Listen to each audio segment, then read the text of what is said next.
ओम विश्वानि देव सवितरदुरितानि परासुव यद भद्रं तन्नासुव। मनुस्मृति का एक श्लोक है, बड़ा प्रसिद्ध श्लोक है। एतद्देश प्रसूतस्य सकाशात् अग्रजन्मनः स्वं स्वं चरित्रं शिक्षेरन् पृथिव्यां सर्वमानवः। इस देश में जन्म लेने वाले अपने अपने चरित्र से इस पृथ्वी के समस्त मनुष्यों को शिक्षा प्रदान करते हैं। अंग्रेजी के एक विख्यात कवि हुए हैं H.W. लॉन्गफेलो। उनकी एक प्रसिद्ध कविता की पंक्तियां हैं, lives of great men all remind us we can make our life sublime. महापुरुषों के जीवन हमको याद दिलाते हैं कि हम भी अपने जीवन को उदात्त बना सकते हैं, श्रेष्ठ बना सकते हैं, पवित्र बना सकते हैं। भारतवर्ष में 19वीं शताब्दी में बहुत सारे महापुरुषों ने जन्म लिया। इनमें से ही इन महापुरुषों में से कर्म क्षेत्र के अद्वितीय योद्धा स्वामी श्रद्धानंद का अभी कुछ दिन पूर्व 23 दिसंबर को बलिदान दिवस था। स्वामी श्रद्धानंद का नाम महर्षि दयानंद के व्यक्तित्व और कृतित्व के ठीक नीचे सुशोभित होता है। स्वामी श्रद्धानंद ने धर्म, समाज, राष्ट्र तथा शिक्षा के क्षेत्रों में अपने मौलिक चिंतन तथा प्रबल कर्म शक्ति से नवीन क्रांति का उन्होंने संचार किया था। आर्य समाज के धर्म प्रचार को उन्होंने नया आयाम दिया।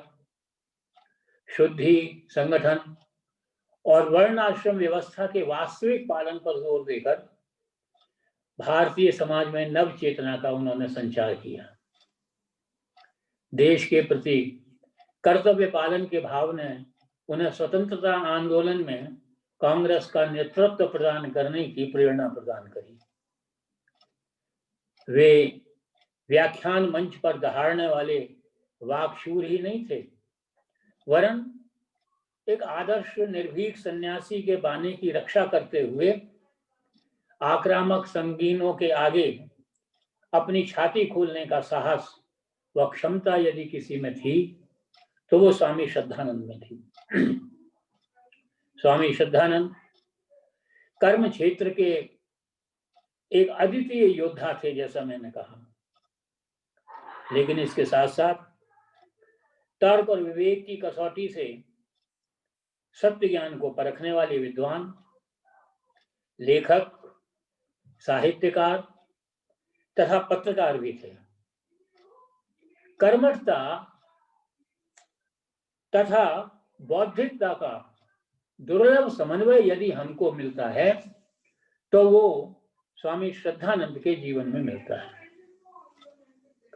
महात्मा गांधी की आत्मकथा में उनके सत्य के प्रति प्रयोगों का हमको विवरण प्राप्त होता है।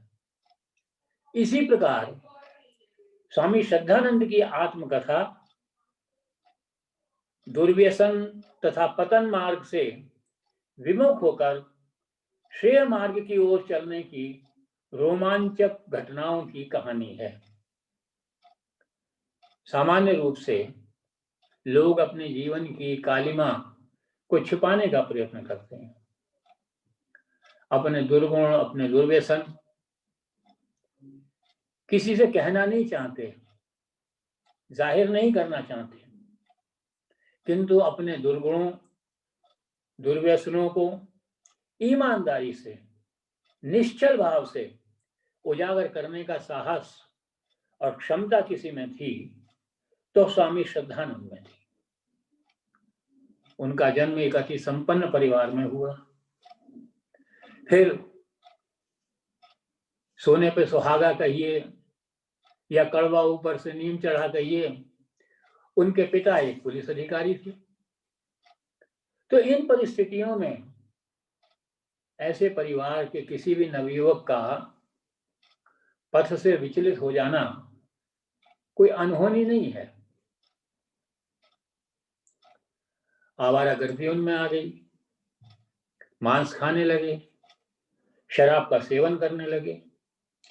अंग्रेजी शिक्षा का दुष्प्रभाव इतना पड़ा, अंग्रेजियत में इतने रंग गए कि अंग्रेजी नॉवेल्स पढ़ने की उनमें लत आ गई। यद्यपि इससे एक लाभ भी था कि अंग्रेजी बहुत अच्छी हो गई। उस समय राजभाषा उर्दू थी, उर्दू का उन्होंने अध्ययन किया, अंग्रेजी का अध्ययन किया, उर्दू और अंग्रेजी पर पूरा अधिकार प्राप्त किया, दोनों भाषाओं में निष्णात थे। अपने पिता के माध्यम से एक बार अंग्रेज कमिश्नर के सामने जाने का अवसर प्राप्त हुआ। कोई दस्तावेज अंग्रेजी में लिख करके उनको दिया। उनके अंग्रेजी के हैंडराइटिंग को देख करके अंग्रेज कमिश्नर चकित रह गया, और साथ में जो अंग्रेजी में वार्तालाप हुआ तो उनके अंग्रेजी के उच्चारण से मंत्रमुग्ध हो गया। लेकिन एक और जहां दुर्गुणों से युक्त थे, व्यसनों से ग्रसित थे, लेकिन उसके साथ साथ परिवार का संस्कार था। माता पिता धार्मिक प्रवृत्ति के थे। रामचरितमानस का पाठ होता था तो इससे रामचरितमानस के प्रति उनका अनुराग हो गया। घर में आने वाले लोग थे, कुछ ऐसे व्यक्ति थे जो परिवार से संबंधित थे, कुछ परिवार के जन थे, उनकी हनुमान जी में आस्था थी, हनुमान चालीसा का पाठ किया जाता था। तो इससे वो अखंड ब्रह्मचारी, तेज और बल का पुंज हनुमान के प्रति आदर और श्रद्धा हुई, और इसका परिणाम ये हुआ कि अपने स्वास्थ्य का, अपने शरीर का मुंशी राम सदैव पूरी तरीके से ध्यान रखते थे। एक सुंदर देह यष्टि के वो स्वामी थे, स्फूर्ति थी उनमें, बल था, बलवान थे।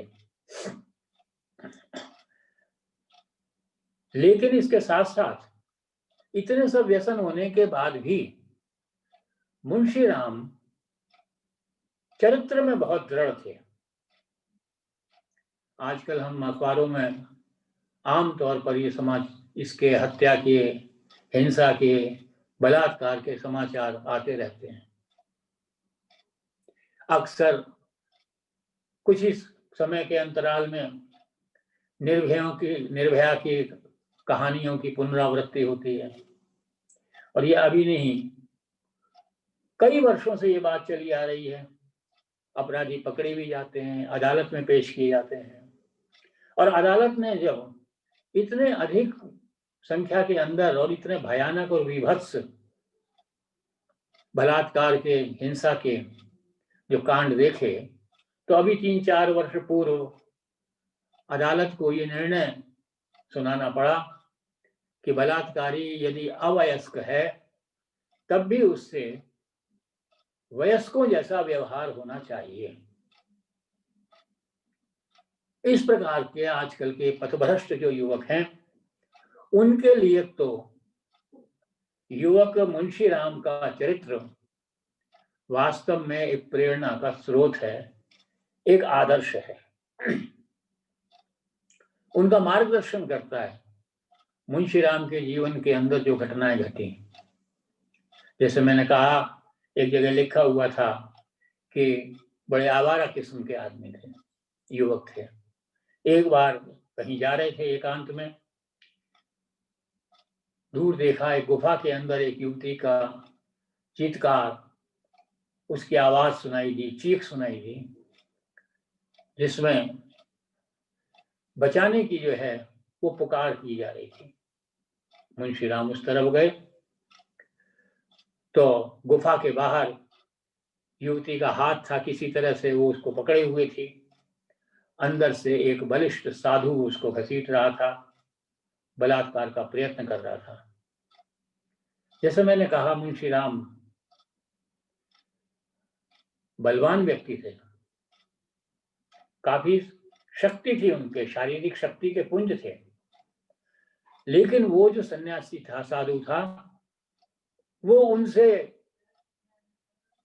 21 ही था, लेकिन उससे पूरा मुकाबला किया और पूरा मुकाबला करने के बाद किसी प्रकार से उस युवती को उसके चंगुल से छुड़ाया, उसके शरीर को कपड़े से ढका और उसकी धुनाई करते हुए जो वहां पर भीड़ इकट्ठी हो गई थी उसको सौंप करके उस युवती को उसके घर पर पहुंचाया। एक बार मेले में घूम रहे थे, मेले में भ्रमण कर रहे थे। मेले में एक नव विवाहित पति पत्नी घूम रहे थे, भीड़ बहुत ज्यादा थी। अचानक पति और पत्नी जो है वो बिछुड़ गए एक दूसरे से। उस नवविवाहित युवती के ऊपर कुछ गुंडों की नजर पड़ी।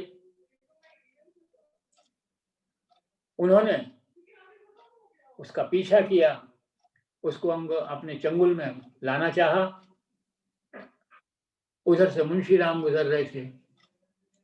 मुंशी राम तुरंत गए, उन सारे गुंडों से मुकाबला किया और उस नवयुवती की रक्षा की। फिर मेले में पति को ढूंढ करके दोनों पति पत्नी को उनके घर पर पहुंचाया।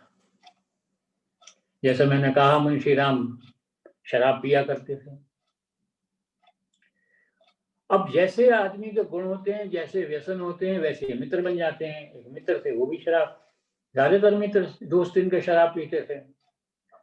एक दोस्त ने शराब पी, बहुत ज्यादा पी ली, नशा बहुत ज्यादा चढ़ गया, आप इससे बाहर हो गए, होश आने लगा। एक युवती जा रही थी, उसको छेड़ना प्रारंभ कर दिया। मुंशी राम ने आओ देखा ना ताओ, अपने दोस्त की बुरी तरह से धुनाई कर दी। और ये जो शराब का प्रभाव देखा, ये वो घटना थी जिससे उनका शराब के प्रति थोड़ा प्रतिकर्षण होने लगा। अपने मित्र के संबंधियों के विवाह शादी में जाते थे, एक जगह कुल्हड़ के अंदर जो है वो शराब ऐसे दी जा रही थी जैसे पानी पिलाया जाता है। पी रहे थे लोग, इतनी ज्यादा पी रहे थे कि नशे में धुत होते जा रहे थे, अपना आपा खो रहे थे। कोई उल्टियां करने लगा, कोई गिरने लगा, कोई लड़ने लगा। ये दृश्य देख करके भी जो है वो मुंशी राम के शराब से जो है वो घृणा होनी प्रारंभ हो गई। तो इस प्रकार, और इसी क्रम में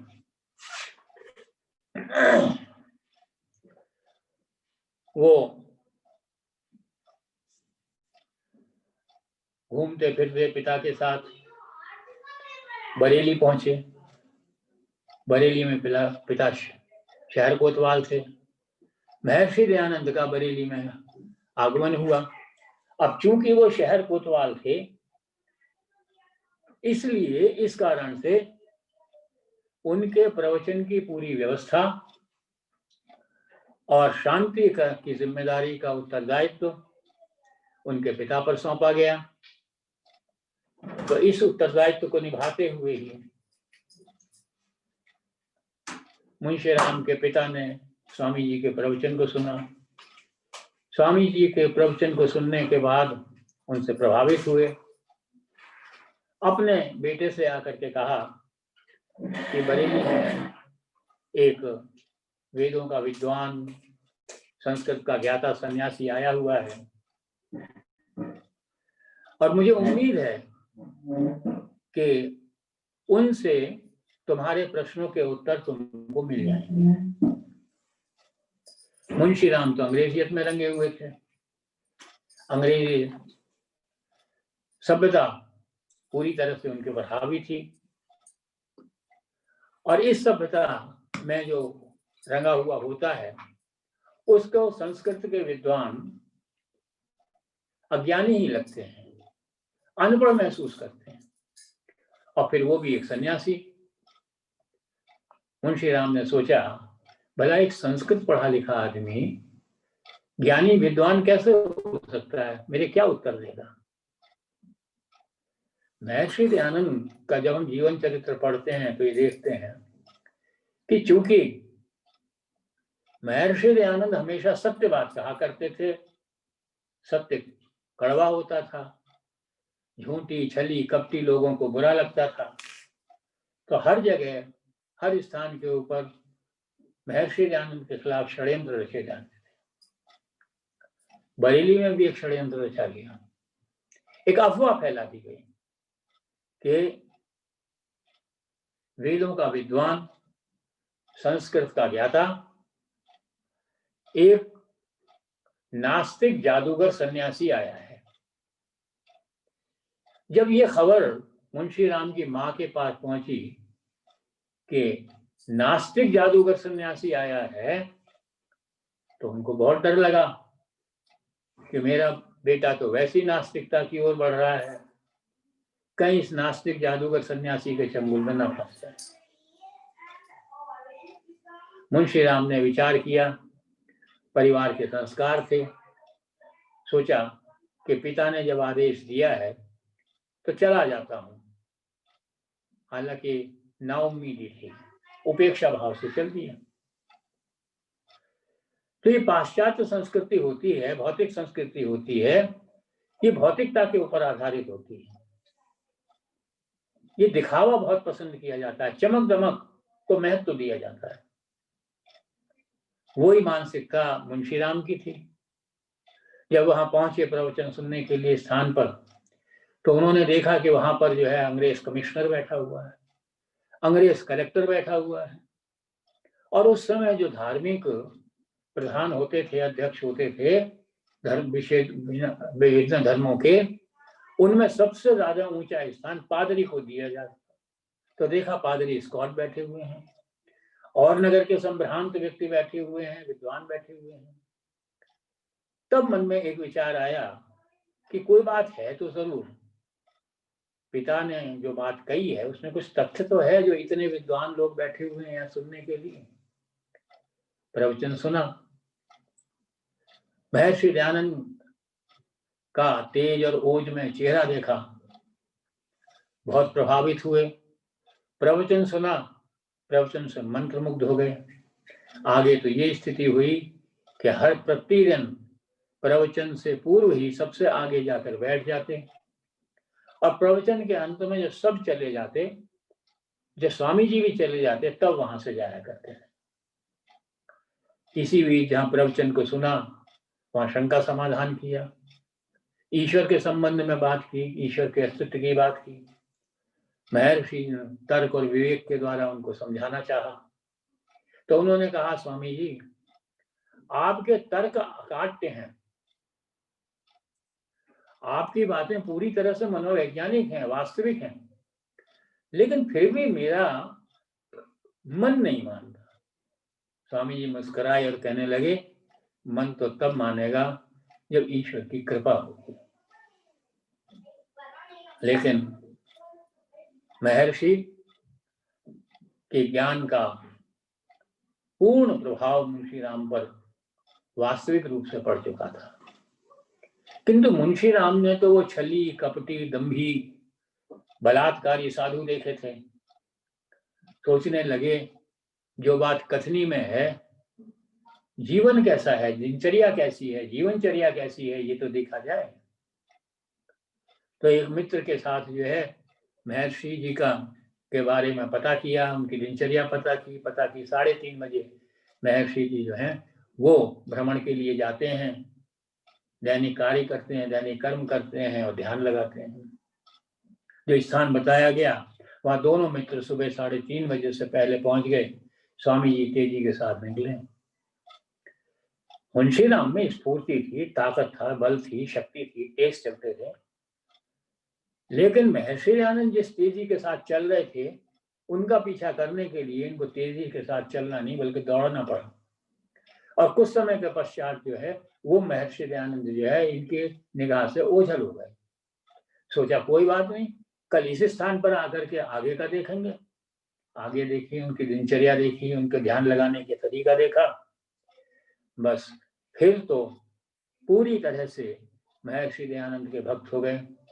आर्य समाज में प्रवेश किया, आर्य समाज को अपना जीवन दान दिया, सत्यार्थ प्रकाश पढ़ा, आर्य समाज में पूरी तरह से अपने आप को मगन कर लिया, रत कर लिया कार्य में आर्य समाज के।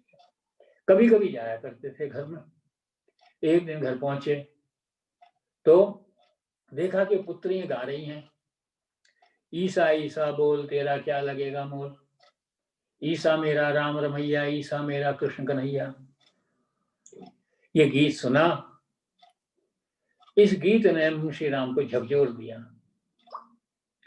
विचार करने लगे कि ये मैकाले की शिक्षा पद्धति यहाँ की संतान को, संतति को, भारत की संतति को जहां नाकारा तो बना रही है, गुलाम बना रही है, लेकिन इसके साथ साथ ईसाई बनाती जा रही है। एक संबंधी थे, अच्छे धनाढ्य थे, उनसे वार्तालाप किया, उनके रिश्तेदार थे सगे, और जालंधर में पहली आर्य पुत्री सभा स्थापित की, पुत्री पाठशाला स्थापित की, और सबसे पहले अपनी पुत्रियों को वहां पर जो है प्रवेश दिलाया। स्वामी श्रद्धानंद का चिंतन और मनन बड़ा सटीक हुआ करता। जब उन्होंने देखा कि इस प्रकार से ईसाई बनाया जा रहा है, वैदिक संस्कृति को नष्ट करने का प्रयत्न किया जा रहा है, तब ये विचार सामने आया कि जब तक मैकाले की शिक्षा प्रणाली को चुनौती नहीं दी जाएगी, तब तक कोई भी रचनात्मक कार्य नहीं किया जा सकता। तब विचार आया कि प्राचीन वैदिक गुरुकुलीय शिक्षा प्रणाली को अपनाया जाए, गुरुकुल की स्थापना की जाए। मन में एक पक्का इरादा किया कि गुरुकुल स्थापित करूंगा। एक शिव संकल्प धारण किया, सेवक को आर्य समाज से घर पर भेजा, कहा मेरा कपड़ों का बक्सा ले आओ और कह दो जाकर के कि जब तक 30,000 रुपए नहीं एकत्र कर लूंगा तब तक घर में प्रवेश नहीं करूंगा। ये उस समय की बात है जबकि एक अच्छी सरकारी नौकरी में वेतन जो है वो 150 रुपए नहीं, 20 रुपए, 30 रुपए, 25 रुपए हुआ करता था। और मुंशीराम वैसे इतने योग्य थे कि जब अंग्रेज कमिश्नर से मिले थे तो उन्होंने कहा था कि भाई मैं तुमको 150 से 350 के बीच के वेतन की जो है नौकरी दे सकता हूं और बहुत जल्दी ही तुम डिप्टी कलेक्टर बन जाओगे। तो उतना एक और जो है जो ऑफर उनको दिया गया था, जो पेश की गई, प्रस्तावित किया गया था, उनको बड़ी विनम्रता से अस्वीकार कर दिया था। और इतने दुस्साहसिक व्यक्ति थे कि उस समय में 30,000 रुपए एकत्र करने का संकल्प धारण किया। और जो किया वो करके दिखाया, जो संकल्प लिया। 30,000 रुपए इकट्ठे हो गए। जिला बिजनौर के एक चौधरी थे, बड़े जमींदार थे, उन्होंने कांगड़ी गांव के अंदर जो उनकी जमीन थी वो गुरुकुल के लिए दान दे दी। लेकिन जमीन लेकर के जब वो पहुंचे, देखा जमीन तो झाड़ झंकारों से भरी हुई है, झाड़ियां, कांटे पिछे हुए हैं, सांप बिच्छू चारों तरफ घूम रहे हैं, हिंसक पशु वहां पर घूमते हैं। वही दृश्य था जिन्होंने महाभारत का अगर सीरियल देखा हो कि जब दुर्योधन ने युधिष्ठिर को, पांडवों को इंद्रप्रस्थ की जमीन दी थी, लेकिन पांडव 5 थे, पूरा दल था, कृष्ण का जो है मार्गदर्शन था, इंद्रप्रस्थ को स्वर्ग जैसा बना दिया। लेकिन मुंशीराम तो एक ही थे, कुछ चंद व्यक्ति साथ थे, लेकिन उनकी सहायता से, अपने परिश्रम के बल पर उन्होंने रमणीक गुरुकुल की स्थापना की। सबसे पहले अपने पुत्रों को उसके अंदर प्रवेश दिलाया। जो ब्रह्मचारी, जो बालक वहां पर आते थे, उनको माँ की ममता प्रदान की, पिता का संरक्षण दिया और गुरु का ज्ञान दिया। नदी के गंगा के किनारे ये जमीन थी। जुलाई अगस्त के महीने में बाढ़ जैसी स्थिति आ जाती थी, सारे रास्ते बंद हो जाते थे। तो एक बार ऐसा हुआ कि एक बालक की माँ को अपने बच्चे के प्रति मोह जागा। अपने पति से कहा, मैं अपने बेटे के बिना नहीं रह सकती, बेटे को वापस लाओ। पिता ने समझाया, वहां उसका जीवन का निर्माण हो रहा है, वो मनुष्य बन करके आएगा, वो एक सफल नागरिक बनेगा। लेकिन माँ तो के आंख पर तो मोह और ममता छाई हुई थी, नहीं मानी। दोनों पति पत्नी गए। इधर इत्तेफाक की बात है कि उसी बालक को, जिसके माता पिता आए थे गुरुकुल में, उसको किसी मच्छर ने, विषैले मच्छर ने काट लिया। उसको मलेरिया हो गया, बहुत तेज ज्वर हो गया, जिस्म में दर्द होने लगा। स्वामी जी को पता लगा उल्टी आ रही है। तो जैसी उल्टी आने को हुई, उसके पास बैठे हुए स्वामी जी थे, तुरंत अपनी अंजलि उसके मुंह के आगे करके उसके समस्त वमन को, उल्टी को हाथ में लेकर के बाहर जा करके हाथ धोकर आए। फिर उल्टी हो गई, फिर हाथ से लिया। इस बात का इंतजार नहीं किया, प्रतीक्षा नहीं की कि कोई दूसरा ब्रह्मचारी कोई बर्तन लेकर के आए। ऐसे माँ का ममत्व युक्त वो उनके गुरु थे। पिता ये दृश्य देख रहा था, आकर स्वामी जी के चरणों में गिर गया। महाराज, मैं तो अपने बालक को ले जाने के लिए आया था, लेकिन मैंने देखा कि मैं इतनी सेवा अपने बालक की नहीं कर सकता, इतनी अच्छी देखभाल नहीं कर सकता जितनी आप कर रहे हैं। और अब मैंने निश्चय किया है कि मैं भी गुरुकुल में आपकी सेवा करूं।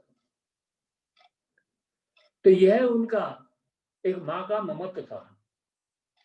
हिंसक जानवर आया करते थे, बाघ आए, चीते आते थे, हाथी आते थे, उन सब का मुकाबला करते थे और बच्चों की जो है रक्षा करते थे।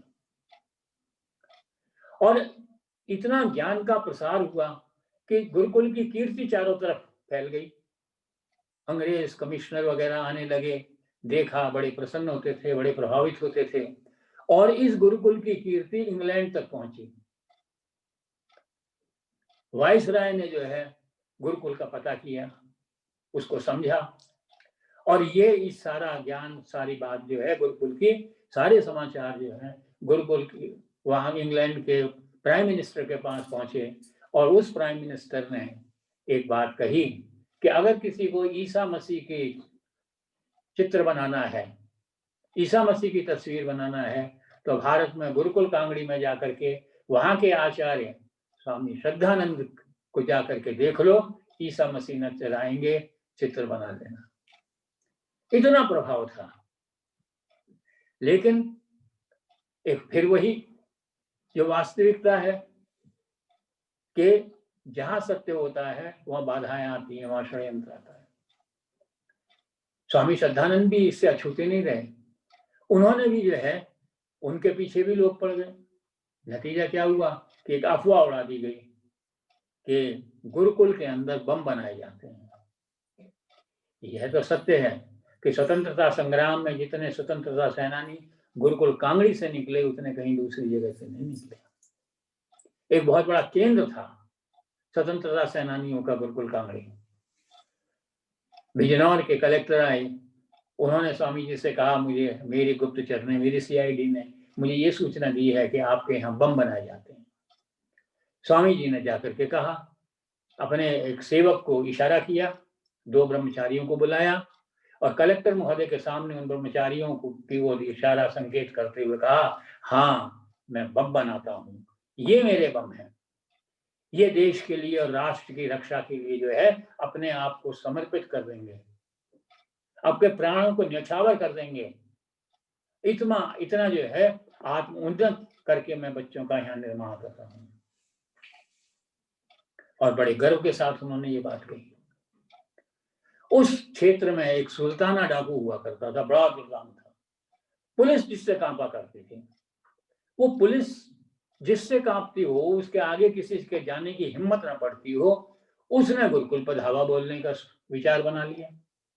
स्वामी जी को इस बात का पता लगा। स्वामी जी ने कहा, कोई बात नहीं, ये सूचना प्राप्त की, भाई कब आएगा। पता लगा कि अमुक तिथि को, अमुक तारीख को रात के आधी रात को आएगा। स्वामी जी आधी रात से पहले ही गुरुकुल के द्वार पर जाकर के सीना तान कर खड़े हो गए।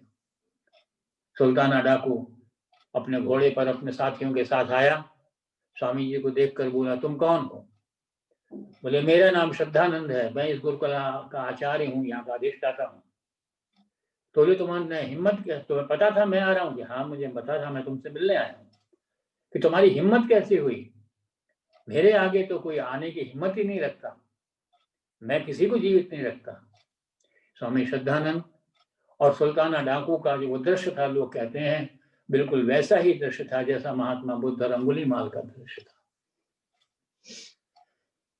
तो स्वामी जी ने कहा, मैं तुमसे ही मिलने आया हूं, मैं तुमसे प्रेम करता हूं, मैं तुम्हें सही रास्ते पर, अच्छे रास्ते पर लाना चाहता हूं। और इतने मनोवैज्ञानिक ढंग से उस सुल्ताना डाकू से वार्तालाप किया कि सुल्ताना डाकू अपने घोड़े से उतरा, उनको प्रणाम किया, उनके चरण स्पर्श किए और वापस चला गया। यह था स्वामी श्रद्धानंद का तेज और ओज। आर्य समाज के प्रचार और प्रसार की जहां बात आती है तो हमें पंडित लेखराम की वो पंक्तियां याद आती हैं। पंडित लेखराम ने कहा था कि आर्य समाज में जब तक तकरीर और तहरीर रहेगी तब तक आर्य समाज जिंदा रहेगा। इसी बात को चरितार्थ करते हुए उन्होंने सद्धर्म प्रचारक नामक एक साप्ताहिक अखबार निकाला, उर्दू में निकाला। फिर थोड़े दिनों बाद ध्यान आया कि उनके गुरु महर्षि दयानंद गुजराती थे, संस्कृत के ज्ञाता थे, वेदों के विद्वान थे, लेकिन उन्होंने अपना लेखन कार्य हिंदी में किया क्योंकि हिंदी को राष्ट्रभाषा के रूप में देखना चाहते थे।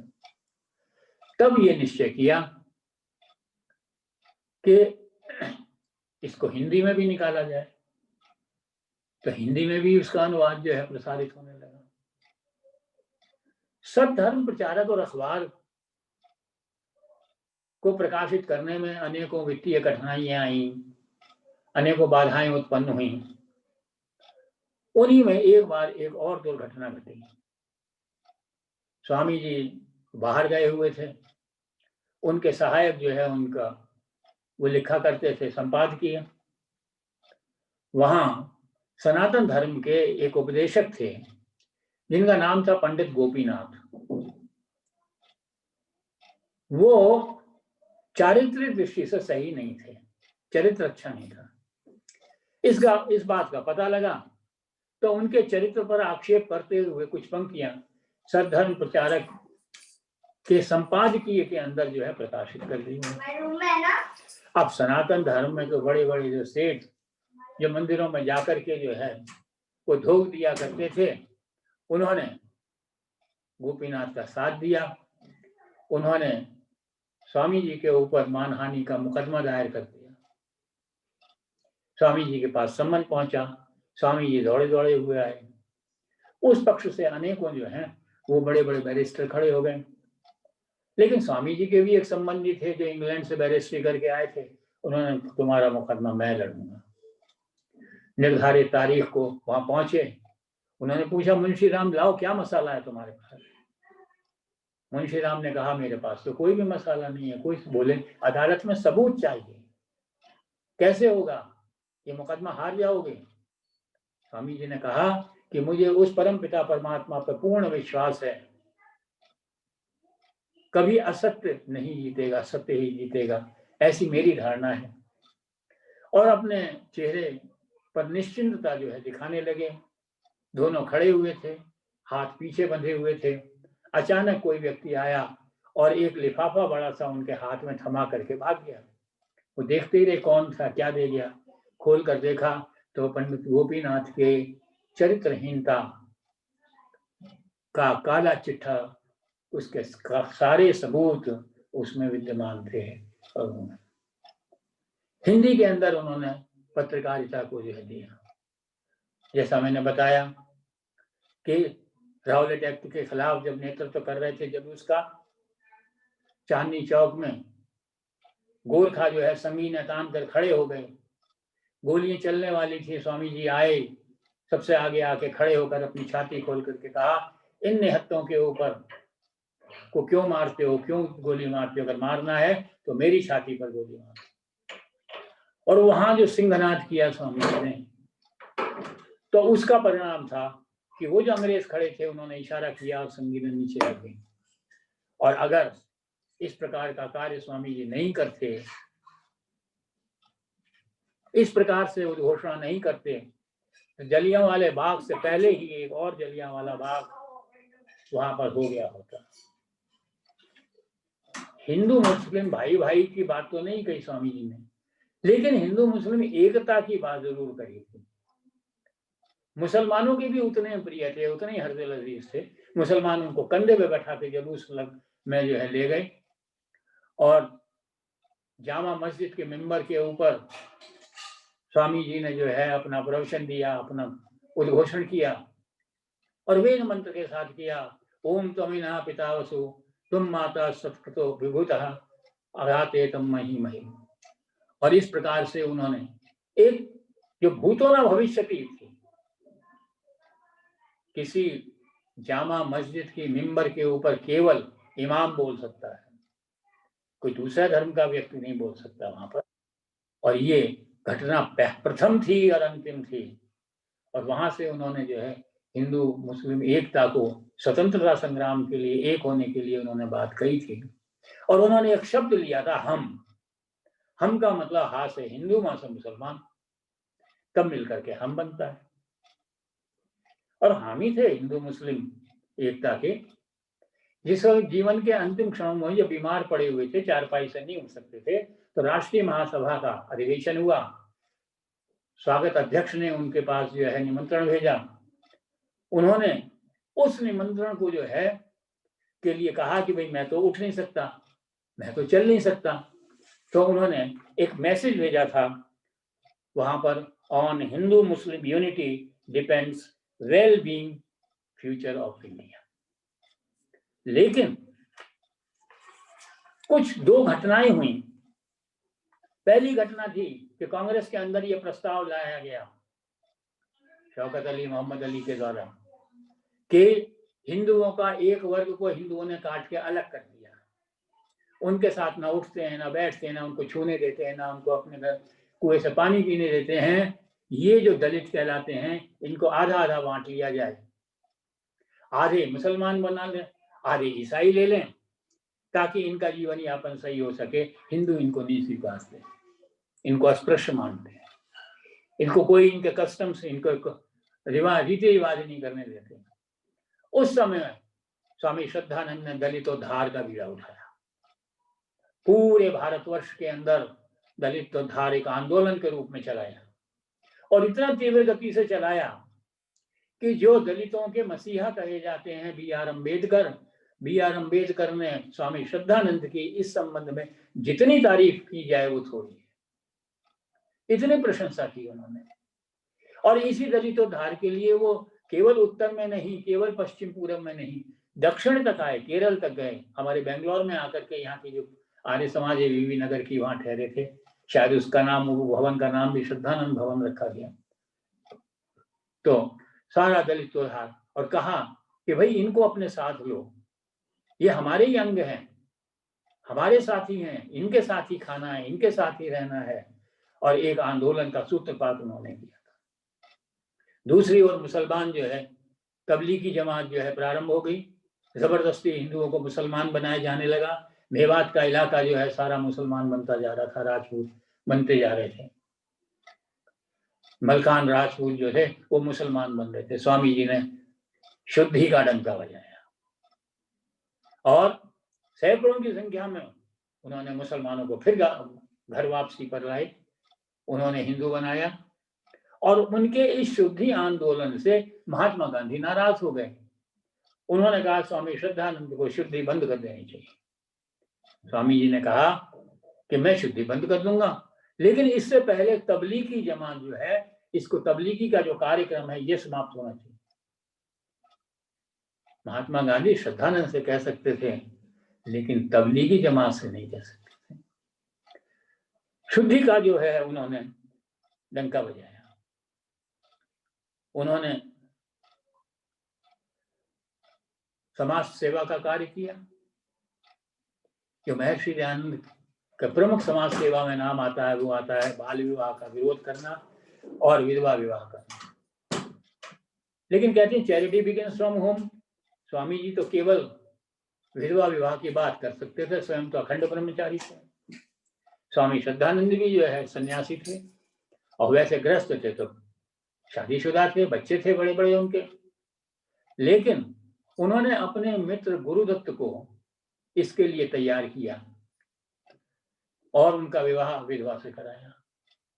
कहते हैं चैरिटी बिगिंस फ्रॉम होम, तो अपने स्वयं से नहीं, तो अपने बेटे हरिश्चंद्र का विवाह उन्होंने जो है एक विधवा से जो है उन्होंने कराया। तो जीवन का कोई क्षेत्र नहीं जिसके अंदर स्वामी श्रद्धानंद का कृतित्व तो हमारे सामने ना आता हो और हमारे मार्गदर्शन ना करता हो। वो एक धार्मिक महापुरुष थे, वो राष्ट्रीय नेता थे, वो एक योद्धा थे, एक पत्रकार थे, एक शिक्षक थे, एक मनोवैज्ञानिक थे, एक समाज सुधारक थे।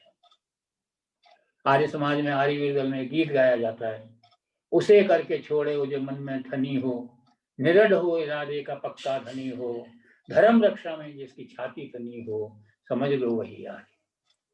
तो इसको अगर जीवन के अंदर चरितार्थ किया तो स्वामी श्रद्धानंद ने किया। उन्होंने अपने जीवन के अंदर जो एक प्रमुखता उनके जीवन के अंदर दिखाई देती है, वेद का मंत्र है यत्र ब्रह्मम च क्षत्रम च सम्यम च चर्चा च। जहाँ ब्रह्म शक्ति और छात्र शक्ति एक होकर के चलती है, वहां सफलता होती है, वहां विकास होता है, वहां आगे बढ़ाया जाता है। उसको उन्होंने अपने जीवन में धारण किया। श्रद्धानंद वो व्यक्तित्व थे वज्रादपि कठोराणी मृदुनी कुसुमांगनी। जब बालकों के साथ थे, जब छोटे बच्चों के साथ थे, तो माँ की ममता थी, फूल से भी ज्यादा कोमल थे। लेकिन जहाँ धर्म की बात थी, जहाँ राष्ट्र की बात थी, वहां वज्र से भी अधिक कठोर थे। 23 दिसंबर 1926 का वो दिन था जब एक मतांध अब्दुल रशीद आया। स्वामी जी निमोनिया से ग्रसित थे, रोग दूर हो गया था, कमजोरी इतनी थी कि चारपाई से उठ नहीं सकते थे। लेकिन स्वामी जी को अपनी मृत्यु का आभास हो गया था। कहते थे अब ये शरीर सेवा के योग्य नहीं रहा, मैं ईश्वर से प्रार्थना करता हूँ, ईश्वर मुझे पुनः ऐसा शरीर दे जिससे मैं देश की और धर्म की सेवा कर सकूं। उनके चिकित्सक थे डॉक्टर अंसारी, उन पर पूरा विश्वास था, बहुत पुराने उनके चिकित्सक थे। लोग कहते थे आप मुसलमान डॉक्टर से जो है अपना इलाज कराते हैं। बोले डॉक्टर मुसलमान की बात नहीं है, वो डॉक्टर है, चिकित्सक है, मनुष्य है। इतना विश्वास था। और तो अंसारी ने कहा नहीं स्वामी जी, अब आपका रोग दूर हो गया है, थोड़े दिनों में आपकी कमजोरी भी दूर हो जाएगी। स्वामी जी मुस्कुराने लगे। उस दिन भी यही बात हुई। वो आया, स्वामी जी हिल नहीं सकते थे अपनी चारपाई से। उसने आकर के सेवक से कहा, धर्मदेव से कहा कि भाई मैं जो है वो धर्म सिंह से कि मैं स्वामी जी से अपना कोई शंका समाधान करना चाहता हूँ। उनका स्वामी जी नहीं उठ सकते, बहुत रुग्ण है, बहुत कमजोर है। स्वामी जी ने सुना कि कोई शंका समाधान के लिए आया है, कहा भेज दो। इतनी हिम्मत थी, हिम्मत मर्दा मदद खुदा। आए, गोलियों की बौछार हुई, चारों तरफ हाहाकार मच गया। इंद्र विद्या वाचस्पति अपने घर से तुरंत भागे हुए आए, डॉक्टर अंसारी भागे हुए आए। 30 करोड़ की आस्था और श्रद्धा की आत्मा जो है अपना नश्वर शरीर त्याग दी। अपार जन समूह उनकी शव यात्रा के पीछे था। लेकिन मतांध तब भी थे। और एक व्यक्ति ने ये कहा, एक उर्दू का शायर था ख्वाजा, उसने कहा अब्दुल रशीद को जन्नत मिलेगी, स्वर्ग मिलेगा कुछ, क्योंकि उसने एक काफिर का कत्ल किया है। तो एक प्रसिद्ध शायर थे ताजुल शोरा, उनको पदवी मिली हुई थी। ताजुल शोरा का मतलब है king of crown, crown of poets. ताजुल शोरा, शोराओं का ताज, क्राउन ऑफ पोएट्स गाफिल साहब, उन्होंने कहा था, न रखो मरहमे काफूर मेरे जख्म खिन्ना पर, कलेजा चीर के रख दो मेरा कातिल के पैका पर, करो शुद्धि दिलो जान से चलो स्वामी के फरमा पर, तसद्दुक कर गए हैं जान वो इस अहलो पैका पर, ख्याल खाम है ख्वाजा कि कातिल को मिले जन्नत, उसे जन्नत तो तब मिलती कि वो चलता न कोना। स्वामी जी ने अपने अंतिम समय में अपनी वसीयत की थी। अब प्रश्न उठता है, वसीयत किस बात की थी? अपनी बहुत बड़ी कोठी, बहुत बड़ा बंगला आर्य समाज को दे दिया, प्रेस जो है वो दान कर दी, कोई चीज अपने पास नहीं रखी, सब कुछ दान में दे दिया, फिर वसीयत किस बात की थी? लेकिन वो जो वसीयत थी वो उनकी भावनाओं की वसीयत थी। उन्होंने कहा था कि आर्य समाज का प्रचार और प्रसार इसी प्रकार से जो है वो चलता रहना चाहिए।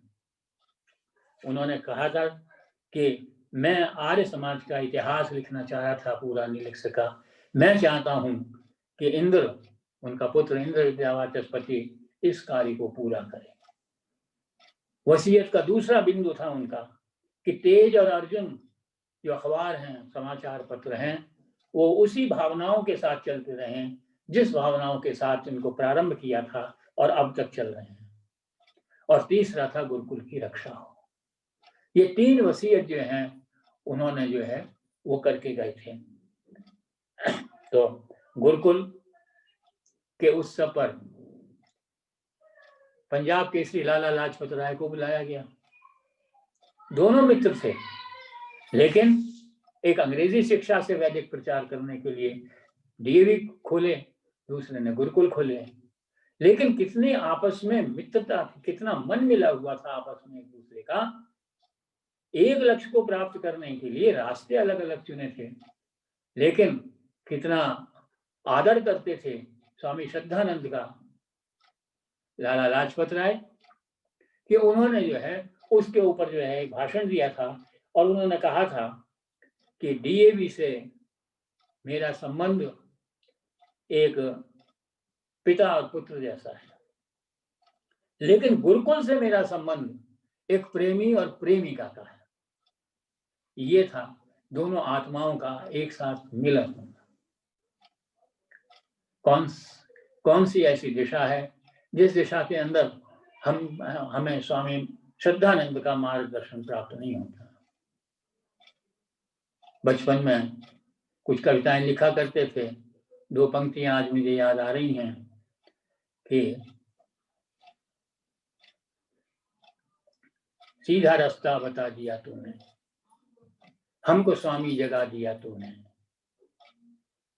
हमको स्वामी जगा दिया तूने, सीधा रास्ता बता दिया तूने, भूले भटके हुए जो बैठे थे, सीधा रास्ता बता दिया तूने। इन्हीं शब्दों के साथ मैं अपनी बात को यहाँ पर जो है समाप्त करता हूँ। धन्यवाद।